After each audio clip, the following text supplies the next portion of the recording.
চট্টগ্রাম দক্ষিণ জেলা আনোয়ারা উপজেলাধীন ১০ নং হাইলদর ইউনিয়নের ৫ নম্বর কেটিকাইন গ্রামের মুক্তিযোদ্ধার অন্যতম সংগঠক বীর মুক্তিযোদ্ধা আলহাজ ফেসু মিয়ার পরিবারের বিরুদ্ধে সন্ত্রাসী হামলা ও প্রাণনাশের হুমকির প্রতিবাদে এপ্রিলের ৩০ তারিখ মঙ্গলবার সকাল ১১টায় চট্টগ্রাম একাডেমি মিলনায়তনত সংবাদ সম্মেলন গড়ে ভুক্তভোগী পরিবার।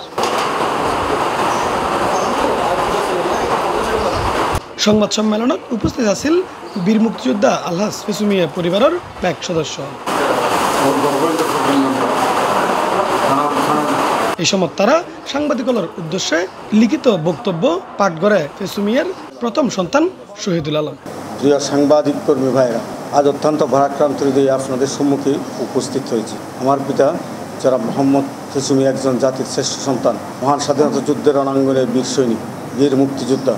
সংবাদ সম্মেলনত তারার উদ্দে তারার প্রতিবেশী অন্যান্য কিছু কতিপয় দুষ্কৃতিকারী মানুষের হামলার হতা তারা তুলি ধরে এবং নতুন তারা মুক্তি চায়। আরারে অত্যাচারী জলম গড়ের খবিরে আমাদের কান কামাল তারা আরো কয়েকজন তাদের বইর জামাই লইরে আর অত্যাচার জলম করে আমি বুড়ো মানুষ আর যে অপমানি গি আই সুতরাং সাংবাদিকের কাছে আমি বিচার চাই আর দেশবাসীর কাছে আমি বিচার চাই। হারলদে তারা ফুরকানের ফিতাতুন আরা কিছু জায়গা আর তারা কিছু জায়গা কিনিল জায়গা কিন আর বুঝাই দিবার হইলে আরারে আজি হালিয়া করি ঘুরে। তো লাস্ট ঈদুর ফদ্দিন আর বডিখনের হতা আছিল এদিন আর মেজবাই তারারে ডাকি কামালর ডাকি ফুসল তো তোরা এতদিন গুড়র আর জায়গাকে আর বদিনে জায়গা কিনা আর বুঝাই দে। তো বুঝাই দিতে হয় এটি তারা পরিকল্পিতভাবে আর মেজবাই হামলা করি। তারপরে ১৫ তারিখ আই সাক্তাই দি ইয়াতো টেম্পুতুল নামিয়ারে ফুটফা দিয়ে আনিদের এই কামালগং কিশোর গ্যাং শিবলু আর পরিকল্পিতভাবে হামলা চালাই আর মারি ফেলিবার উদ্দেশ্য সাধারণ জনগণ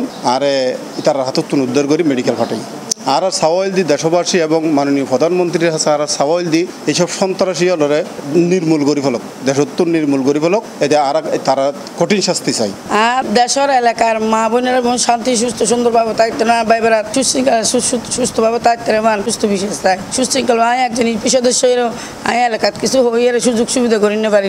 আয় চাই আর এলাকার হদুগুণ উচ্ছৃঙ্খল ছেলেমাই আছে যেন সুশৃঙ্খলভাবে চাই আর এলাকাবাসীর হাতে একটা সুবিচার চাই। জাগার বিষয় আসলে আর বিরাট জায়গা কিনে দীর্ঘদিনই আজিয়া খালিয়া গরিমসি করাত আছে জায়গা মাত্র 2 ঘন্টা দীর্ঘদিন ধরেই আজিয়াদের খালিয়াদের করতে বাড়াতে আছে। বিগত সরকার যেহেতু ফোরকানুদ্দিন মেম্বার আছিল, ফোরকানুদ্দিন থানা বিএনপির সদস্য আছিল, প্রয়াত মরহুম শাহজাহান চৌধুরী বিএনপির সভাপতি তার ছত্রছায়া থাকি বিভিন্ন হয়রানি মামলা দিয়ে দীর্ঘদিন পর্যন্ত আর কি অনাচার অভিযান শুরু।